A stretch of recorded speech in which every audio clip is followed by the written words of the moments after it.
Bonjour, bienvenue à tous pour ce nouveau numéro d'Humanitaire. Direction aujourd'hui le Pakistan. Lors de sa création en 1947, son fondateur, Mohammed Ali Jinnah, voulait en faire la maison des musulmans du sous-continent. C'était alors un État laïque. Sur le drapeau du Pakistan, l'islam est symbolisé par la couleur verte, la bande blanche représentant les autres religions. Mais en 1956, une nouvelle constitution fait du Pakistan un État islamique. Si la liberté religieuse est censée être garantie, la loi est toutefois basée sur la charia.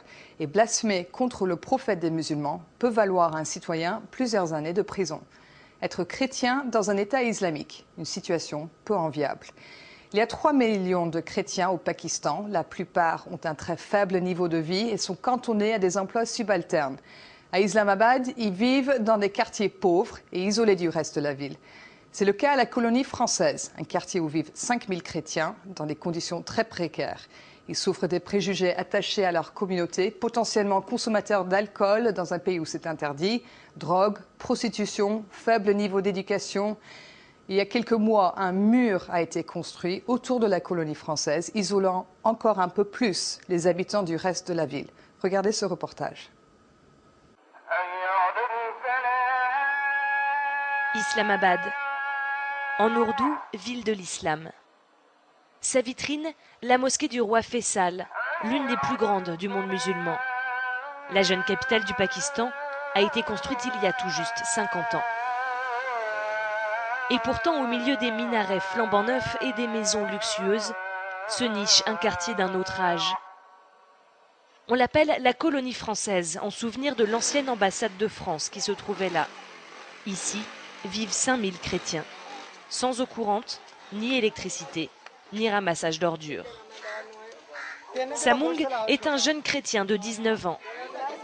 Il nous fait visiter ce quartier où les Pakistanais musulmans ne viennent jamais. La colonie française a la réputation d'un coupe-gorge.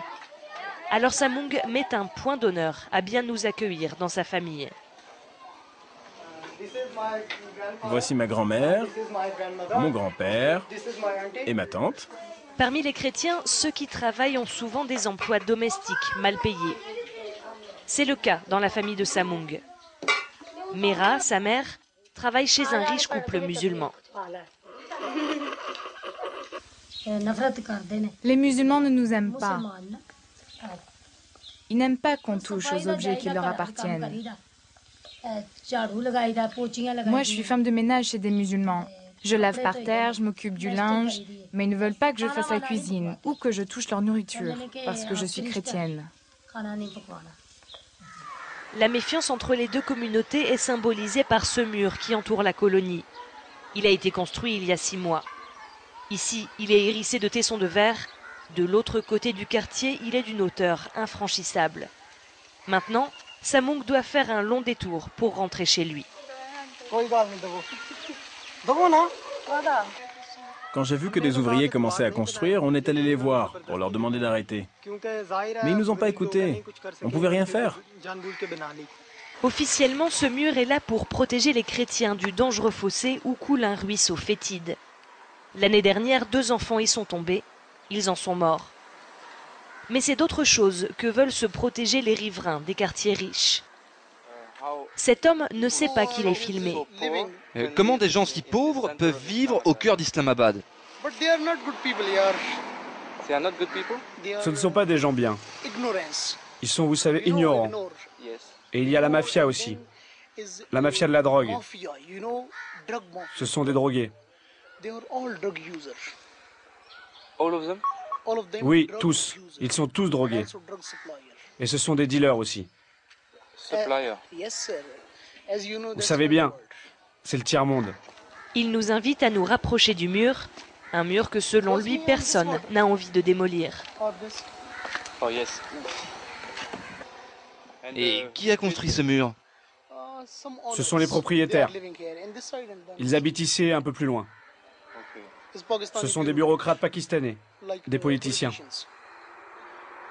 Quelques minutes plus tard, il se rend compte que la caméra tourne. Très vite, il modère ses propos. Moi, j'aime tout le monde. Les chrétiens, les hindous, les bouddhistes. Tous, nous sommes une seule et même nation. Une seule nation, dont le ciment et l'islam. Smina, la sœur de Samung, a 17 ans. Elle nous montre ses cahiers.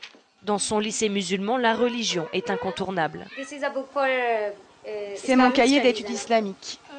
L'histoire des musulmans racontée aux musulmans. Il y a bien des écoles chrétiennes au Pakistan, mais elles sont très chères, beaucoup trop pour les habitants de la colonie. Ici, seuls les plus jeunes peuvent avoir un enseignement chrétien. Ce sont leurs grandes sœurs qui assurent les cours avec les moyens du bord. La débrouille. C'est ainsi qu'ils comblent les lacunes d'un État qui les a longtemps négligés. Mais un espoir de changement est apparu récemment. Le dossier de ce quartier chrétien est sur le bureau d'un nouveau venu au gouvernement, Shahbaz Bhatti, le ministre des minorités. Un nouveau poste créé il y a 6 mois et occupé par le seul chrétien du gouvernement. Les bonnes intentions sont affichées. Nous sommes ici pour servir ces minorités. Nous sommes là pour leur donner cet espoir que leurs problèmes seront résolus, qu'ils ne seront plus négligés et qu'ils ne resteront pas des citoyens de seconde classe. Où est-elle, cette colonie? Mais quand au cours d'une interview, nous lui demandons de nous accompagner à la colonie, Vous voulez bien venir avec nous à la colonie? malgré notre insistance, il ne voudra pas nous y accompagner. Il sait qu'étant donné la misère de ses co-religionnaires, il ne sera pas forcément le bienvenu dans le quartier. Beaucoup de chrétiens du Pakistan sont issus des basses castes de la religion hindoue. Certains intouchables s'étaient convertis au christianisme pour échapper à leur statut social qui faisait d'eux des parias. Mais aujourd'hui, les maux qui rongent leur communauté n'ont pas radicalement changé. Pauvreté, faible niveau d'éducation et drogue, des facteurs qui aggravent les préjugés à leur égard dans ce pays où 95% de la population est musulmane. Pourtant, la constitution pakistanaise impose de respecter les minorités religieuses. 10 sièges leur sont même réservés à l'Assemblée nationale. Et ce respect, on le retrouve souvent dans la bouche même des imams.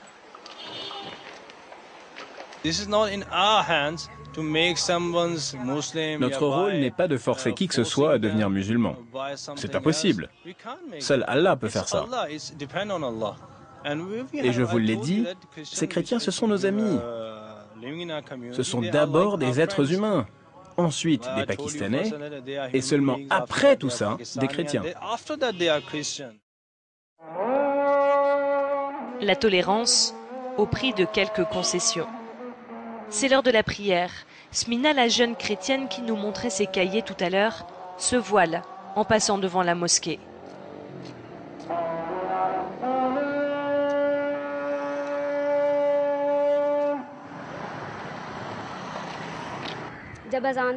Quand c'est l'heure de la prière, ça veut dire qu'ils vont invoquer le nom de Dieu.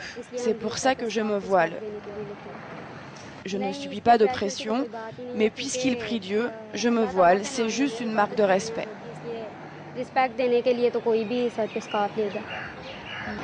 Rien ne l'obligeait à faire ce geste. Mais elle garde en tête quelques lignes du droit constitutionnel pakistanais, la loi sur le blasphème.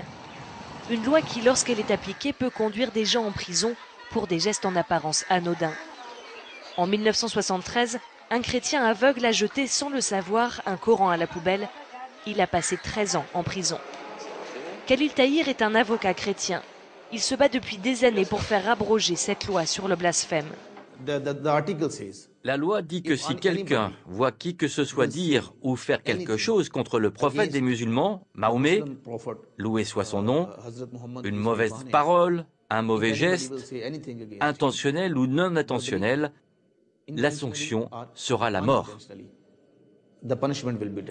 Dans les faits, cette peine de mort est presque toujours transformée en peine de prison. Mais les accusations reposent parfois sur des preuves bien faibles. Je dirais qu'aucun chrétien, aucun, n'a envie de critiquer le prophète ou qui que ce soit. Mais au Pakistan, c'est très facile d'acheter des témoins avec une poignée de roupies. Et si vous avez un différend avec quelqu'un ou même de la haine, vous pouvez facilement utiliser cette loi contre lui et personne ne vous contredira. Il n'y a jamais d'investigation sérieuse dans ce cas-là. Khalil Tahir sait que son combat est dangereux. Oui, je ne suis pas en sécurité, pas du tout. Je sais que beaucoup de gens me veulent du mal, à moi et à ma famille. Nous avons déjà eu des expériences amères. Nous avons été attaqués physiquement près de chez moi un jour. La police a même arrêté un fanatique qui se préparait à faire exploser ma maison.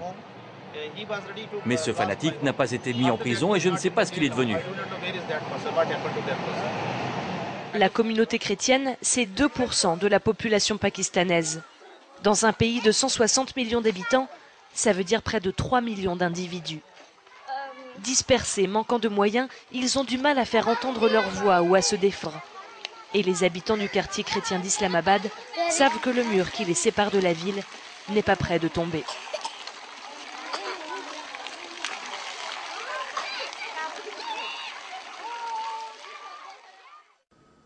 Voilà, c'est tout pour ce numéro d'Humanitaire. Merci de nous avoir regardés. Au revoir et à très bientôt sur France 24.